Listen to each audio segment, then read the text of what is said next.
What's up, everybody? It's Chad for another episode of Ask Chad Grassy Logic. Today, I'm here with my buddy Keifer from Happy Panda here in Las Cruces. We're here with another episode, got new topics, but first and foremost, we want to introduce our guests and have them give the chance to, tell us who they are. So go ahead, Keifer, tell the people about yourself. Yeah, my name is Keifer Payne. I'm a good old local down here in Las Cruces, New Mexico. Started the Happy Panda journey about 2 years ago and started the LLCs and things like that. Procured a building and did all the constructions and kind of got it up and running. So we're here now to kind of represent a new brand that's hopefully going to be different from a lot of the cannabis industries there. So just really excited to show what I have to offer and what Happy Panda has to offer for sure. Nice, man. I appreciate it. And yeah, you guys, really bring something unique. Especially like the products that you offer and the ideas that you bring, to the table. That it's something that you don't see in the industry. And I try to tell people that to make it, you're going to have to find something separate, away from everybody else. You can't be like Colorado. You can't be like California. This is New Mexico. Yeah. So it's great that you guys are thinking outside the box with that. So that's pretty cool to see. Yeah, absolutely. And, so thank you again for joining me. And so let's talk more about Happy Panda. So can you give us some background about Happy Panda? Like how to start, where the idea come from? I really love the name. Yeah, I mean, starting this whole cannabis industry, it's I wanted to be different. And that was the main thing. So how can I be different from what the industry is doing? And right now the industry is throwing out a lot of the cannabis. So what I was trying to do is, how do we change the stigma of cannabis? How do we change, that the original thoughts from when it was illegal to legal? Growing up, it was the DARE program saying weed is bad, cannabis is bad, this weed leaf, no. So we're already, grown into that stigma of this cannabis plant is a negative thing. So I'm trying to stray away from that negative plant, that cannabis plant as that symbolicism. Yeah. I wanted to create something that was reflective of what the cannabis plant really is. And that was something that I kind of brainstormed a lot. I almost spent a month just trying to figure out the name. Created Happy Panda. That was one of the things that I wanted, also a symbolic meaning or a symbolic business kind of thing like that. So when I looked into it, I was like, what represents what I'm trying to give out to the community? And one was going to be the pandas. So pandas alone, it's very nurturing. They're very stable. They take care of people. The kindness. They're neutral. And that's one of the things I wanted to do is be that representation instead of the negative connotations of cannabis is bad and it's on the streets and it's bad for you. So making that shift and creating that Happy Panda brand really was the main goal, and also to focus on happiness, because during these times we have the recessions, we have World War III coming on in the world, we got economic times, it's very difficult time. So coincidentally, being able to create the brand was focusing on happiness and during these tough times. So come in and enjoy the cannabis, enjoy happiness, focus on centric position. So nice. That was the goal, and that's what we're doing. Yeah, and I love the logo. Like the Happy Panda logo. It's really cool. Yeah, I got the little eyes in there. even the store itself, you're just like, okay, I feel like the panda would like this. Yeah, right. We got a lot of bamboo everywhere, so yeah, exactly. We got some bamboo to show you guys, and be here in a little bit, and you guys get a little surprise. So how long has Happy Panda been around, been operating? So we started the LLC in 2021. And then we started, we got the building in about March of 2022. Okay. We did full years of renovations, making sure that everything was done. The building is at the corner of Don Roser in Missouri. Okay. So it used to be that old washer and dryer place. It used to be a karate dojo. And now we completely renovated the area to where it's a nice location. And now we finished that around January and 2023, and then we started opening on the end of February. Okay, so been operating for a couple months now. Yep. So we're on our 6th month right now. So we're still in infancy, but also still growing.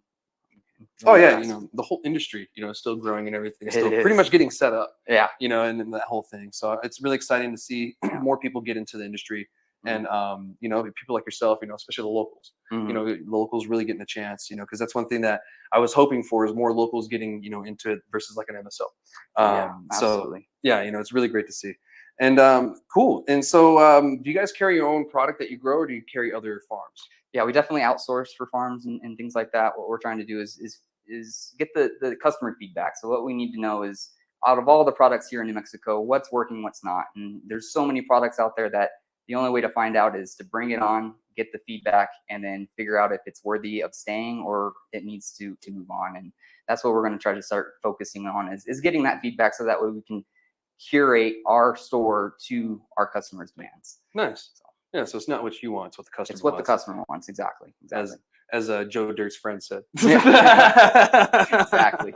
Right, says Joe Dirt told his friend. Yeah. Smart man. Very smart. So do you guys offer any discounts or anything, maybe industry or military or something? Oh yeah, absolutely. So we have militaries, you have your veteran discounts, the 10s and 15s, and then we also have daily discounts. So we kind of have like a secret word Monday through Wednesdays. So if you follow it in our social medias of Facebook and Instagram, if you check our stories, a lot of the times they're going to have that secret word on there with a little fun fact about pandas. So if you're able to let us know about that secret word on those days, we're able to get you a good discount on 10% off. We also do happy hour on Monday through Wednesdays. We have from 4:20 to 7:10. It's going to be that 15% off the store. On Thursdays, infused pre-rolls, so that way we make sure that we got those infusions in there. Yeah. Friday, flour Fridays, make sure that we got the 10% off flour. You can get the biggest bang for the buck. Saturdays are going to be your concentrate days. So a lot of times during the weekend, we want to relax. So we're going to take advantage of the concentrates there. That way you can really take a dab to relax for the weekend. And then Sundays are going to be our vapes and our edibles. We're going to be on 10%. So every day of the week, you're essentially going to be able to take advantage of a discount to where it's beneficial to your needs. Nice. To our Cubs needs. That's great. That's great to hear, because some places are finally catching on to do like an industry discount or even, things like that. That too. So it's funny that you mentioned that. We actually introduced that in the industry discount most recently today, because I was very hesitant with this industry where we have 60 dispensaries down here in Las Cruces just alone, and let's just say there's 5 employees. We're getting a lot of people. So. Yeah.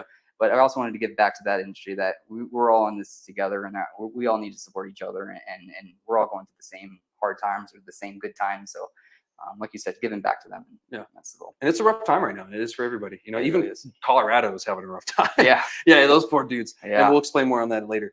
But yeah, like you said, it's a rough time. It's great that you're trying to work with other people, because we are in this together. We are trying to make New Mexico's experiment work, because we took a different approach, and I've said that many times, we have, and it's a great approach. A lot of people gave us kudos, like, you guys did it kind of right. I mean, we definitely learned from the mistakes of, California and Colorado. So it was a good, experimental time, but it sounds like we're doing it the right way. So Yeah. really And of course, there's, there's room to change and room to improve, like anything else. But I think we're starting off on a good foot. Yeah, absolutely. Yeah. Absolutely. So can people order online? Can they order a product online? Is it updated pretty well? Yeah, absolutely. So it's integrated right with our systems. Whatever we have, it's going to be exactly what's online. We do have that myhappypanda.com. So check us out. And that's where you can kind of check us out. We actually have like our blog sections. We have a little bit of a get to know us for all of the cannabis guides that we have on staff and everything. So keep in touch with that too, so we can kind of get the news out, what we're doing, and then some educational content for sure. Nice. And speaking of staff, how big is your staff right now? So not including myself, we only have about 5 employees. So it's a really small mom and pop shop for us, and then it's very intimate, and we got an amazing staff, and all of them have specialist roles and things like that. So they're nice. They're really helping out the growth of Happy Panda. So I'm very, very fortunate for them. Nice. Yeah. You always got to give it up to the employees and everything. They make everything work. Absolutely. Without them, I wouldn't be here. So yeah. Just like in the Army, the people who do that are the NCOs. Or enlisted. The backbone of the military. Yeah. And so that's that's one thing that they try to remind you. So it's great. Yeah. So shout out to them and everything. How many shops do you actually have currently? Just one? Or? Yep. It's just that one. Just 5 of us. So that's going to be our main location, and we'll be there hopefully for the long run. Yeah, me too. Like, hopefully, and maybe one day you guys can expand and everything like that. So it looks like we have the website actually up right here. Oh, nice. And now we can give a little walk around so people can check it out. Is there anything you want to show off right here? Yeah, I mean, absolutely. So the top is going to be pretty much our hours of operation. So Monday through Saturday, you got from 10 a.m. to 8 p.m. You have the 10 a.m. to 6 p.m. on Sundays. If you kind of go to the Panda cover, it kind of goes over each individual's kind of a little bios of who we are, what we do, kind of things, a little bit about us. And then if you kind of like scroll over our pictures, it kind of instigates like fun. So it's kind of nice, and that's what we're trying to bring the experience of what the shop is into just these photos, and that's what it is. It's the energy you're going to see here on the website is literally should be and will be that energy that when you walk into that store. That's cool. That's pretty. It's a little more personal too. You know, you're used to seeing like just these professional photos, but you never get to see the fun side. Yeah, you know, it's everyone just wants to see this professional. Don't get me wrong. You know, there's a time and a place for everything, but there's always a place for a little fun. Yeah, you know what I mean. Absolutely. You know, you don't have to go overboard. Yeah, this is great. Yeah, of course. You know, like any cannabis website, are you 21 and over? And these are going to be our Panda Talks, which is essentially going to be our blog locations. Cool. So we're going to start posting some blogs. I think 1 or 2 a month to kind of let you kind of get the insider news of what's going on. I believe one of them should be here on our Panda Stash Box, which we're going to touch base here in the near future. Yeah, here in a few minutes. Yeah. And we also have the Shop Happy. So once you're ready to shop, you can just go ahead and hit Shop Happy. Go ahead and explore the good old locations and all the products that we have to offer. And then, we'll take care of you. I was on the website earlier, and I noticed you have a recreational side and a medical side for the pricing. So that's really cool. You don't see that a lot. Yeah, absolutely. I mean, medical, you want to make sure that they're taken care of first as their medical needs. It's not necessarily going to be something that you just go into and enjoy it, a party on the recreational side. So there's going to be definitely different pricings for those patients and our recreational cubs. And are these prices out the door, or is this prices out the door? So all the taxes are going to be included, because that's one of the things that in this industry, you don't want to by a blindsider, like I'm going to pay $10 for a gram, and then you walk out, it's $15 a gram. You're like, whoa, what was going on? I want that transparency. I want to make sure that what you see is what you're going to get, and there's no surprises. So. And I feel like that's how it should be anyway. Like when you go to the store, you have to guess. Yeah. You're like, okay, this costs $100, and is it 8% or is it 9% now? Like, did they just change it? You know? Oh, absolutely. You know, it's a big crapshoot. So no, I get it. And I'm glad that certain places are doing that. You know, you guys are following suit with some, but other places haven't really caught on to that yet. You know, the out the door prices really does help, in the price point and, getting the sell in the end. So, I appreciate that too, even as a consumer. Yeah. Like, going over there like, oh, this is $10 out the door? By all means. Done. I got 10 right here. Let's go. Let's make it happen. Take exactly. it. Yeah, exactly. So that's great. And what's your favorite product that you guys carry? Is it a cultivar? Is it an extract? What do you have that you can suggest that you love the most? Oh, man. With the amount of work that I've personally been doing so much, it seems like my cannabis use has dropped significantly. But I do like to focus on our concentrates. And at the end of the day, I take, a dab just to kind of relax at the end of the day and go right into the bed. So Cali Dream, Live Batter, some of the Farmers Quality stuff that they have. Also big munchy guys. So I just like food. If it tastes good and it's helping me medicate, it's a win-win. So we have these pop pretzels that we recently brought on, which were freaking phenomenal. Cool. There's like a sweet and savory, and there's like a spicy form. So those are one of the ones that's like, dang, at the end of the day, let me just have some pretzels and enjoy the rest of the night. So they're awesome. Nice. And I'm really glad that I'm seeing more innovation go into like the edibles and stuff here. And of course the chile is, incorporated on every step I've seen almost, the whole way. The peach rings will be covered in tajin. And, you'll have, peanut brittle, but it's red chile. A little extra. How can you be different? And that's what I'm starting to see is a lot of these wholesalers and manufacturers. They're making their mark on the industry, which is awesome. No, I really dig that, and I really respect that. Yeah.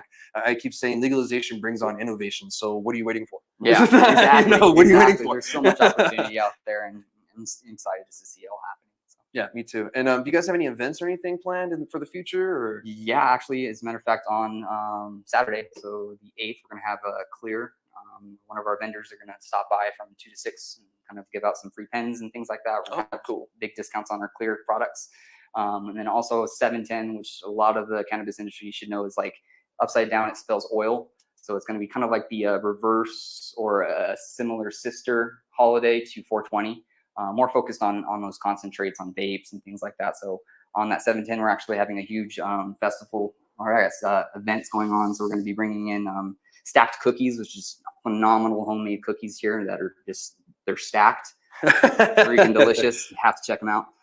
From 2 to 4, we're going to have Wild, one of our gummy vendors out there from 4 to 5:30. We're going to have Kona Ice out there because it's freaking hot and everyone's melting. So we're going to provide some free Kona Ice out there for everyone. Some shave ice. And then also just the medical cards. I think that was something that we wanted to make sure that people are on key with, because people are I'm starting to see like their expiration dates are hitting on their medical cards and things, and they're like, oh well, it's recreational, I can get it anyways. Well, no, that's not the case. So we want to make sure you still have your medical card, get your medical pricings, and you're getting those units that you should be allowed to get. So we're going to have a provider there from 10 to 2. Let me make sure.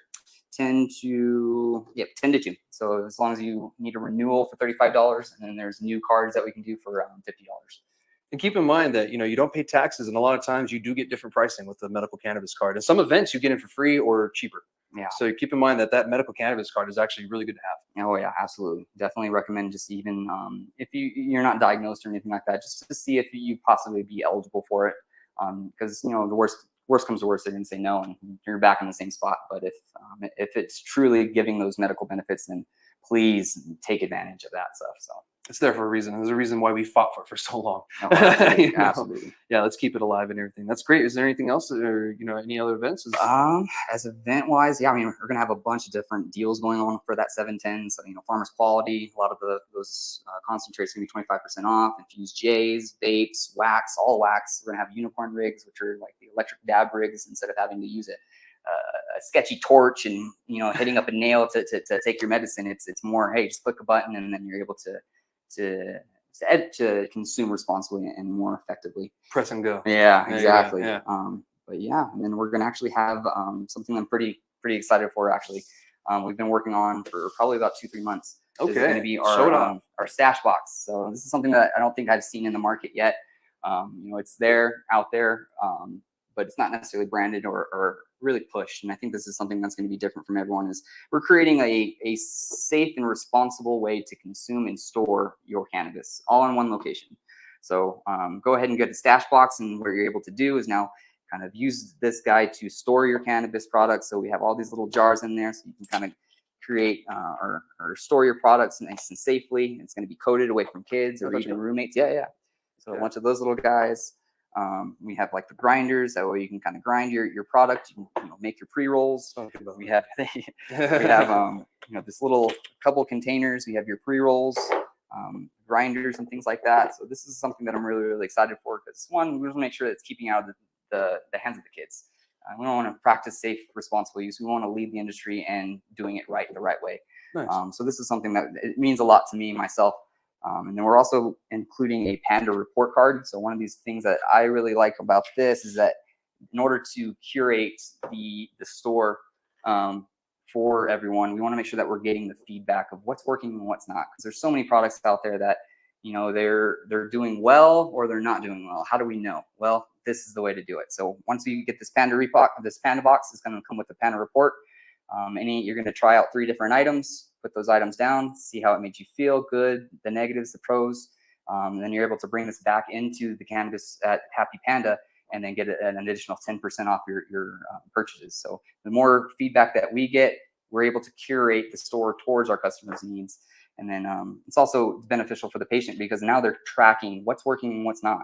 That way I don't get something that gave me an allergic reaction, or continuously get the wrong product. So this is something that I was very excited for, and we're going to be releasing this on the 710 for our event. Nice. And can you tell me what the QR code right there is for? Yeah, absolutely. So it also comes with that QR code for sure. Once you go ahead and scan that guy, it's going to take us to that website. And that way, whenever you're out of a product, you're ready to reorder right then and there. So let's just say you were smoking our last J here, and you're like, oh, I just ran out. Well, let's just go ahead and reorder. Give us the scan, send it in, and then we'll catch you next time with our Panda report and get you 10% off of that order.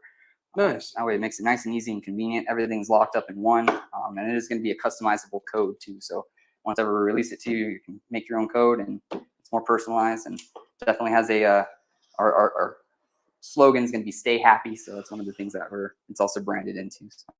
Nice. I really like that. Excited. Yeah, and it looks like it's numbered. So it looks like you have 300 of these, right? Yep. So it's going to be a little bit more of a a limited amount. So we want to make sure that there's high value in these things, because it's hard to necessarily produce these in this industry. So we wanted to make sure that we're releasing these in small amounts. So we're going to come up with the 30s and the next 30. So they'll possibly be changing from each section. So the first 30s possibly they're going to be looking like this, and then the next 30 we're going to hopefully get some feedback from our customers and say, hey, I would like the stash box to do A, B, and C, or I'd like to look like this. So we'll take in that feedback and create the next versions and the next versions, and then by the end of the 300s, you know, the first 300s are the lucky ones that they're gonna have something pretty special. Nice. And close to my heart. That's you're gonna be able to keep for life, hopefully. Right. Yeah. Definitely. And I really like the rolling tray aspect on here that comes off. And could you share with everybody how much this is going to be? Ooh, it's going to be released on 7/10. Okay. So there's going to be a lot of things that are going to be introduced in there too. That's going to be included. So we're going to try to get 3 grams of flour in there, along with a lot of these nifty gifties. So we're going to be keeping that suspense for you guys. So come check us out. And nice. Awesome. Well, I really like that box, man. And, that's a really great idea. Keeping away from kids is, near and dear to my heart too. And that's something that, I feel in the industry, we do have some responsibility to do. And I feel like you guys are stepping up on that and saying that, well, we're going to offer you, a solution to this problem. Absolutely. And some people probably don't know where to start, for the people like, well, I don't even know how to store my cannabis. What do you mean? This is literally for that person, absolutely. It's an all-in-one for them. They have everything they need right there. And it's to ensure that, kids or people that don't, can't or shouldn't be using cannabis aren't going to hold it. So exactly. Safe space for everything. And also it's like, us cannabis consumers, we have lighters there, pipes there, cannabis there, grinder there. And we're like, oh, I got to go find everything, put it together. Well, if you have a central location, you're not going to lose anything. And it keeps everything organized. So make sure that we have some good structure in your cannabis consumptions. Awesome. Well, thank you. I appreciate showing us that and absolutely. everything, man. I can't wait to see, what more comes from it. And go and check them out on 710, y'all, and go get you this cool box. Heck yeah. Appreciate it. Yeah. So before we move on, can you tell people what you guys' hours of operation is? I know you said it a couple times for the show, but for at the very end, location, operating hours. Yep. So from Monday through Saturday, we're going to be open from 10 a.m. till 8 p.m. And then from on Sundays, we're going to be open from 10 to 6. We can kind of let our cupboard team out to enjoy their families on Sundays. So nice. Yeah, that's good. That's nice of you guys to do. Yeah. Family's important. Exactly. We want to take care of our cubs and our cupboards. So our cubs are referred to our customers, and kind of one of the scientific definitions of a cub is a customer. So in the weirdest of ways, that brand really, really resonates and matches with just with what we're trying to accomplish. Nice. Cool. Yeah, I really like it. You guys already have looks like you have a little system going on and everything with a little life of everything inside of the business. That's kind of cool. Yeah, absolutely. Yeah. That's what we want to bring to the table for sure. Cool, man. Well, experience. Well, thank you for being here, and we're just going to move on. But that's great. It's great what you guys are bringing, and I can't wait to see what else comes. Yeah, appreciate it. Thank you for having me. Yeah, heck yeah. So we're going to move on, guys. We're going to talk about some other topics we have here in New Mexico and, of course, around the nation. And that's going to be at the end. Of course, we're going to be talking about that lawsuit. Y'all got to wait. So first, we're going to talk about the RLD, and this was going to be quick. This RLD CCD. They are looking to fill some positions. If you guys are looking to work for the cannabis industry, but you don't really want to go the ownership route, you can work for the state, and you can work for RLD and all that. And they have different positions. Right now, it looks like they're doing a rapid fire event in Santa Fe. It's going to be held July 13th on a Thursday, and it's going to be at the Tony Anaya building, 2550 Cerrillos Road in Santa Fe. It says the doors are going to open at noon. And it's going to stay open until about 6 p.m. So you have quite a bit of time to go over there, check things out, and be ready to possibly do an in-person interview that day. Dressed to impress, shave, shower, all the good stuff, going smelling good. And try not to look like you just smoked weed. They're pretty lenient when it comes to cannabis and everything at the RLD, the CCD, and all that. They'll have cannabis lanyards and stuff like that, or cannabis socks or something. Yeah. So. Just be ready, have multiple copies of your resume, and just be ready to, be professional. I mean, what some advice you could give to people that are probably going to be doing you're giving it your all, your best foot forward. I think one of the best things that you could possibly do is look into the CCD regulations of everything, and look into the role that you're trying to apply for. Come with that knowledge. That way they feel more confident and choosing you as an applicant instead of, I don't know what I'm doing. I hope to be taught. Come with, hey, I read these regulations. I'm ready to help you enforce these kind of things. So nice. That's actually really good advice. Yeah. So, that's someone might get a job because of that. Exactly. I think that's the best advice I could give someone. It's nice. And, we need good people at at CCD RLD, because the better people we have regulating our cannabis, the better our industry's going to be. Absolutely. You don't want So- to make a bad name for the industry, and the regulations sometimes can be very, very strict, but they're in there for their good reasons to make sure that the responsible use of everyone is being followed. So. And who knows, you could talk some sense into them when they're doing something dumb. Yeah, like get It'd rid be of that great one. to have Get someone rid of like that one. up there. Yeah, it's like no, don't do that. So if any of you are interested and you want to apply, go ahead and head there. I know it's in Santa Fe. All of us down here in Las Cruces, what are we going to be doing? Sorry, I know it's just how it is, but that's the main office that they're having these positions, not the remote offices that they have around the state. So that's all I have for that one. I just wanted to mention it just in case anybody was looking to, get a state job and they wanted to work for the Cannabis Control Division. If you are, there's all the information you need. So we're going to move on. We're going to talk about sales numbers. I haven't talked about this in a few episodes, but I really wanted to because things are looking like they're kind of shifting and slowing down a little bit. So as of June, we sold a total of $47.7 million in cannabis total, and that's with medical and recreational. Keep in mind, medical isn't taxed. About 15 million of that was medical. And so it looks like we're still, staying steady on a pretty high note. I think we reached the 50 million mark, a couple months ago, I believe. I think we did. And so it's kind of dipped a little, but I mean, where we are, I'm fine with that. Those are really good numbers for sales. So another thing I wanted to mention is Sunland Park with 17,000 people, they're number 4 in the state in sales. Like that is ridiculous. And I've told people it's little Dubai. Oh yeah, it is. And you can see the growth over there, and it's kind of happened, from the Colorado aspects in their history, or California in their history. And it's the bordering states. It's those people that want that tourism essentially. And if you're close to that tourism for those people, instead of having to drive 3, 4, 5 miles, back in the day, we'd drive 7 miles to go to Colorado just so we can, try out the cannabis, and that's legal. And, now it's here. Now Colorado's like, wait, where'd you all go? Yeah. It's like, what happened? Yeah. It's like, where'd all the Texas plates go? Yeah, exactly.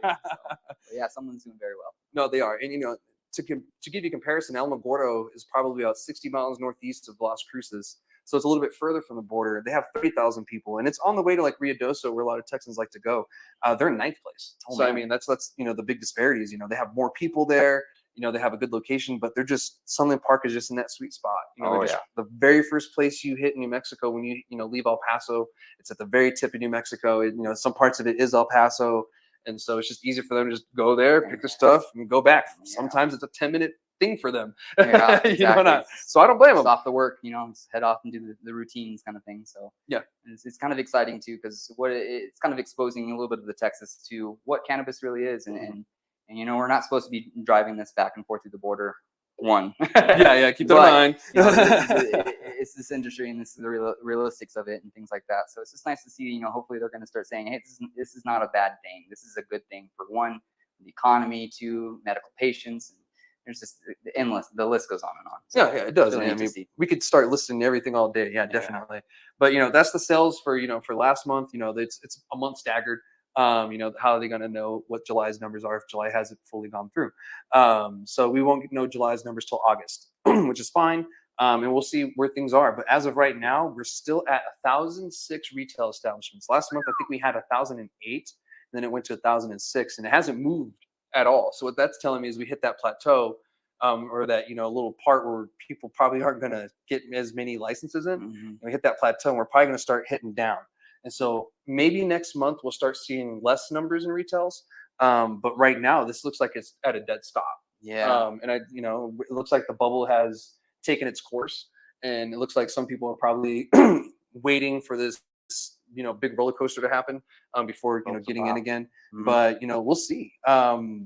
It's kind of a crapshoot right now. What's going to happen. There's a lot of things brewing at the moment, and there's that could change things too. Federal legalization that's possible at the end of the year.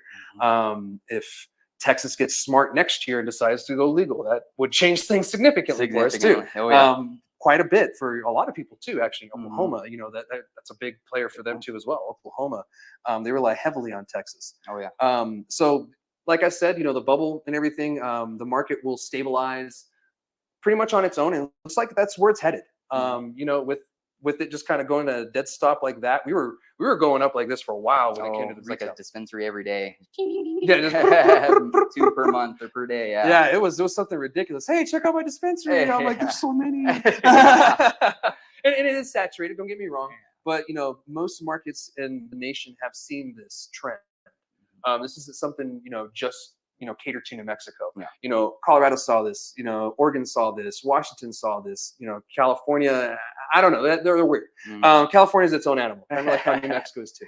But most states have seen this trend. Yeah. And then it balances out and it goes. So people are gonna lose and win, and that's the industry that we joined. What's kind of your thoughts on like this numbers of the 1,006 that we see now? I mean, it's a lot. It's definitely a saturated market for sure. But the thing that I like about that is it's the opportunity for, the American dream. If you wanted to be able to do what you want to do, your dream to start a dispensary and make it happen, then the more power to you. And I think that's what the state's allowing us to do. So it's a little bit of a double-edged sword where it's, they're not limiting the licenses. They're allowing everyone to do it. However, like you're saying, that bubble's going to pop, and a lot of these, hardworking individuals that are putting their life savings or they're putting all their work into it may not come out through that bubble. So it's a scary time, but also it's the land of opportunity, and I think that's one of the coolest things about it. So. Yeah, and at the end of the day, only one person wins the Super Bowl. Yeah, in this case, there's not going to be one person, but not everybody can win. Is what I'm saying. Everyone's fighting. Unfortunately, for it, so yeah, exactly. And good. It's capitalism. I'm happy to see that. I'm happy to see all this competition. That number, will it be that number next year? Probably not. Significantly not. But we are starting to see that change, because in New Mexico, I have noticed this. We're on a sped up timeline versus like Oregon, Colorado, and all the other states. Our timeline has been sped up so fast that the 5 or 4 year mark that Colorado had, to stabilize, we're reaching that within about 1.5 years, 2 years. Man. Yeah, and the price stabilization has happened within about less than a year here in New Mexico, when it took about 2 years almost in the other states to kind of stabilize. People get up, and I think a lot of that has to do with people coming into the market that already know what to do and what they're doing and what to expect.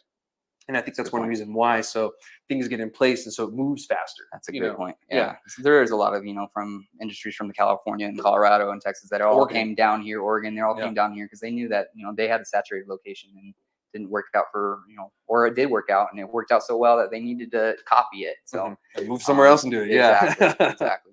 So, soon we'll see less, y'all, and I know it's a sad thing, but that's the way business and capitalism works, especially in a new industry. Something so new like this, it's going to happen. So, surprisingly, we actually have 15 consumption lounges in the state, and that was pretty surprising to me, because I haven't really seen too many more here in Cruces other than Seoul. And I kind of wish we had more, because we're the second largest city in the state. Yeah, no, absolutely. And I think it was pretty historical that we do have Seoul as being one of those first ones that were got the foot in the door and like, hey, we're doing it right now. And it's awesome to see that they took the lead of there. And so excited to see that. Yeah, and it was great to see that the county and the city kind of worked with the cannabis establishments a little bit more. They didn't limit operating times. They're allowing more consumption. I really wish the outdoor consumption thing really changed from the county. To allow it, because I walk by a bar sometimes with the fence this high and the dude's smoking a cigarette, and I'm like, there. It's kind of like, okay, well, what is really the standard that we're going for here? So, but that's all I really had for the numbers. I just wanted to update everybody on what's going on, what the numbers look like. We're still selling a shit ton of weed, and it's mostly to the Texans, of course, but a lot of people in our state do use cannabis, and so we're seeing that happen a lot. And the cannabis in New Mexico is improving a lot. A lot of people have been saying it, and even myself and other people from other states are like, I came there and man, you guys, we got a lot better, and I'm happy to hear that. Yeah, I think we have a really good climate here for sure. And just the 108 degrees that we're copying over Arizona right now. I hope the crops are doing okay. Let me tell you that. So we got a lot of outdoor grows out there. So just hoping that they're keeping them watered. Yeah, me too. They have enough water right now for it. Yeah, a lot of water. Yeah, it is. So we're gonna move on, and we're actually gonna talk about Colorado right now. So it looks like Denver, Colorado is having a massive decline in sales, and not the whole state, just Denver itself, the city. And as you guys know, Denver is, a bunch of little cities put together, like Littleton and Aurora and all those other places. And so in like downtown Denver, of course, there's a lot, and, they're like Albuquerque, where there's more cannabis retail establishments. There's like a Starbucks or, a liquor store. So, Albuquerque and Denver are kind of in the same boat at the moment. However, they're seeing a 22% decline in sales, which is like the largest decline in like the history of the cannabis industry, like kind of nationwide. It's huge. And, there's implications for that. We've kind of already talked about, some of the reasons that I think, and some of the reasons that some of these shop owners are giving too. There's really no study done yet, that they've really said that, okay, this is the reason. But what I've seen from the trend is once Arizona and New Mexico legalized cannabis, and even their neighbor, I think it was Montana, legalized recreational cannabis, it took a majority to a lot of their customer base. I mean, a lot of Texans were taking that drive to Colorado, not to Spring, sorry, they don't sell, Pueblo, or like Denver, and they were taking that drive and they were going all that way to get the cannabis from there. Big tourism. Big tourism. It was huge. And so the tourism just boom, died. So, I mean, that's telling you right now that 22% of their sales came from out of state mostly. And it was probably from Texas. And so those Texans, I mean, it's just smart. If someone tried to argue with me one time, like, well, I don't see why Texans would go to New Mexico. There's nothing there. And I'm like, if I was a Texan and I had to choose between driving an hour maybe or 4 hours versus 13, 15 hours, I would probably take an hour. I don't care where it's at. Yeah, it's a good 12 hours of fuel that you can spend on cannabis. Exactly. Yeah. And that's for sure. And it could be a day trip versus like, a week or weekend trip, like you're just, and don't get me wrong again, guys, you shouldn't be taking it back across state lines, but it happens. And that's what that's what's happening. Yeah. And that's just, that's the truth of it. So this is really kind of shocking to see. And, one of the shop owners said that his locations, all of them in Denver, are about 30% down in sales, which is huge. That's huge. It says it's a steeper decline than his other 5 stores across the Front Range of the high country. So meaning like cities like Fremont County, you have like Greeley up there, and then you also have other areas like, Durango, that's a little smaller area too. That's where I went. Yeah, that's where my brother's at. And so my dad's from Colorado. That's how I know all these little areas. And so like my dad's side, his family's from Fremont County, which is where Canyon City and Florence is. And they don't allow recreational cannabis sales there at all. Really? But Pueblo, about 15, 20 minutes to the east, they do. Right, come on. And so I'm guessing that he probably has some shops there that are probably doing a little bit better, like in Pueblo and other areas. So that's really interesting because Denver, though, like why Denver? Like Pueblo's closer to those borders. Why Denver? That's so interesting. Yeah, I mean, I would probably try to. I mean, this is my assumptions of things. Of just one, the cost of living. You're in Denver. These tough times, people need to move out. I mean, people are getting out of these big cities and they're going to more affordable housings and things like that. So I think that might be one of the things that might be a correlation, maybe not for causation, but something that I'd kind of consider. No, yeah, definitely. And one thing to keep in mind too is everybody in the nation that sells cannabis on a recreational side or medical side, you have to pay federal taxes still. You have to pay the illegal drug tax essentially, and it's really high. And so that's one benefit that'll happen if federal legalization does change, or decriminalization, excuse me. If we do get, federal decriminalization, we'll get banking, and then we'll also be able to claim taxes. And so these people that are struggling like this, they'll have an easier time because now they'll be able to claim all these taxes and stuff and get a break and all that. Because one of the reasons he said is that they had a minimum wage bump and some regulation changes. And so that's been a little bit harder on them. And I get it. And, I kind of feel if we had those, that option for, to claim taxes like any other business, in this industry, we wouldn't really be having as many issues like this. It wouldn't be as bad. I think they would still have a huge decline, but I don't think it would be at a 22%. Oh yeah, absolutely. This industry in general is so overregulated where if you're not, putting all your I's dotted and T's crossed, it can just be one bill away from taxes or one thing away from flipping your business. So it's very, very scary times, but hopefully, like you're saying, if we're able to deregulate it a little bit and get us some benefits, so that way we can actually be an established, industry. And I think that's something that we're hopefully looking forward to. Yeah, me too. And I hope that changes. It's going to change a lot of things. Like I said, New Mexico's on that sped up timeline. It's going to speed it up even more. Yeah, it's going to make it even crazier. Yeah. So be ready for that. Yeah. And also, the reason why I bring up Colorado like this, and it has nothing to do with New Mexico, kind of, is the fact that this will happen here.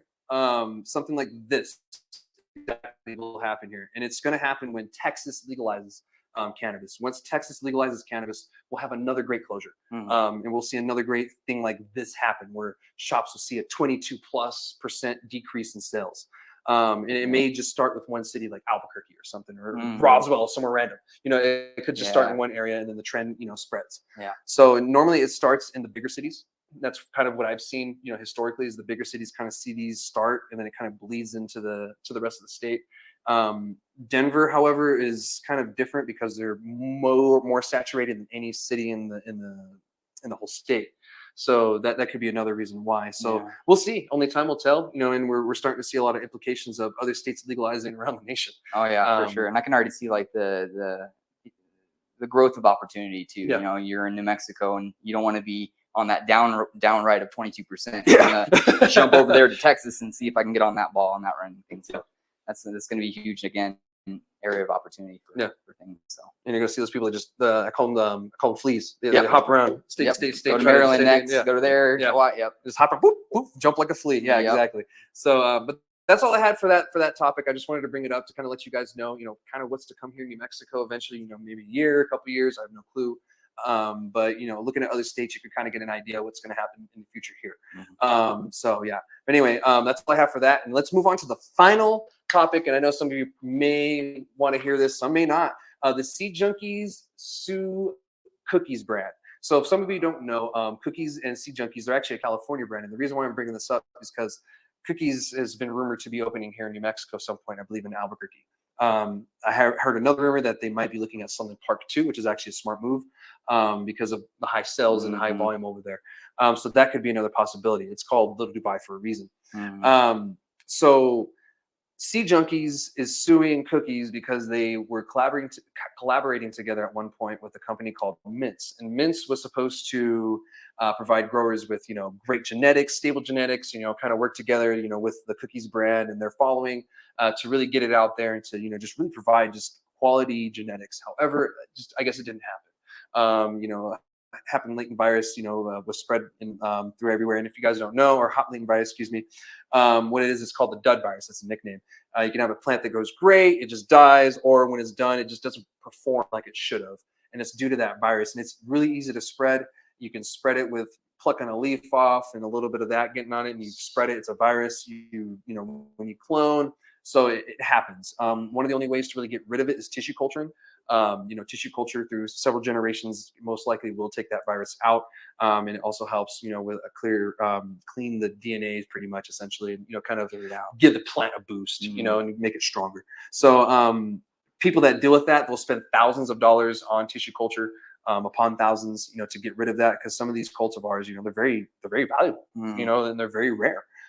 So if you get the, HLV, or the dud virus, it's detrimental to your whole grow.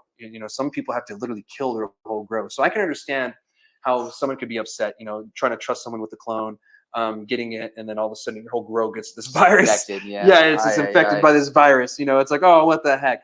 So that's pretty much the gist of it. I don't know what happened in between time, because to even find this information, I had to jump around so many bushes and hoops. I can only find it on DuckDuckGo and Twitter, like really the links and stuff. And Burner did do a response to the allegations, because if you guys actually look on my story, I have the lawsuits from the Seed Junkies, their official lawsuit, and then I have Burner's response on there too. You guys can look at them both, come to your own conclusions. But I just wanted to give the information on what's going on, because it does, it does impact a lot of people in the industry. If you ordered from, Seed Junkies and you ended up with the HLV, you could have, it could have happened here in New Mexico, and that could have spread all over the whole state. Oh yeah. And so that has, huge implications for everything. But this lawsuit has nothing to do with that. This lawsuit alleges that Cookies was frauding them. They did IP theft and a bunch of other allegations. And if you guys go to my story and check it out, the allegations are all on there and what they say specifically. It's pretty much what I said. They just break it down more. What are your thoughts on this whole thing? I know there's a lot. It's a lot for sure. One, it kind of shines light on collaborations with the industry in itself. You were always looking for collaborations. We want to know who can we work with, who's going to work best with, and it just kind of brings into the perspective of what business really is. And sometimes someone doesn't do the right thing, and they're both tied into this wrong thing. So it's a very scary time too, because a lot of these entrepreneurs are, like you said, they're trying to come down here to New Mexico and start their own little things within New Mexico, and we don't want any of that here for sure. So it's one, scary to hear.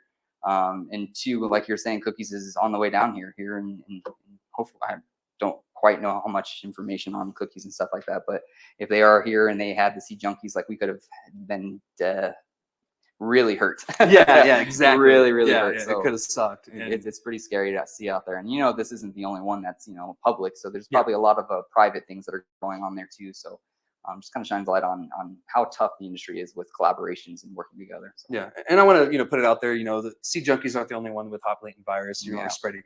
There's several other companies, and it's mostly coming from California. So be very careful if you're ordering seeds online, or especially clones. If you're ordering clones from California, ensure that they're certified. HLV. They don't have it. Blah blah blah. This and that. So that way you don't have to deal with it in the first place. You may pay a little bit more, but it's going to be worth it in the end. Oh yeah. It's going to save you potentially millions. Oh yeah. In the end. So this is an ongoing thing. It's an ongoing story. I'll try to cover it as much as I can. I don't really know what's going to come from it. Nothing could come from it from all I know. But I do know it was hard as shit to find the information on this. So I have no clue how easy it's going to be going further to find the information. And, if I'm going to have to literally start messaging people to get information on this. Certain paparazzi outside the courthouse. Hey, what's going on? Yeah, I let the fly there. What I got to do? Give me something. Yeah, I was like, I need information. So yeah.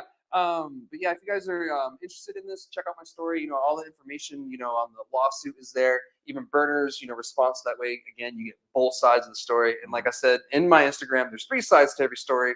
There's the other side, and then the truth. And we're gonna figure that out at some point. So do you have anything on this story left, or? Not much on this story. Just hoping this doesn't happen to anyone here in New Mexico, and just trying to make sure that everyone is doing it right, so that we can avoid these things. So yeah, just keep pushing through. And be careful with the people you do business with. Well, that's everything I have for this week, guys. It's been a great episode. Thank you again for joining me. It's been great. Glad you had me. Appreciate it. Yeah, and maybe I'll have you again. When you get box 30 or something, it changes up. You go to can our show next us versions. Exactly. the 2.0 version. 2.0. Once you do the update. Oh yeah. So, anyway, guys, thank you again. We'll be back in another episode, and I'll see you then.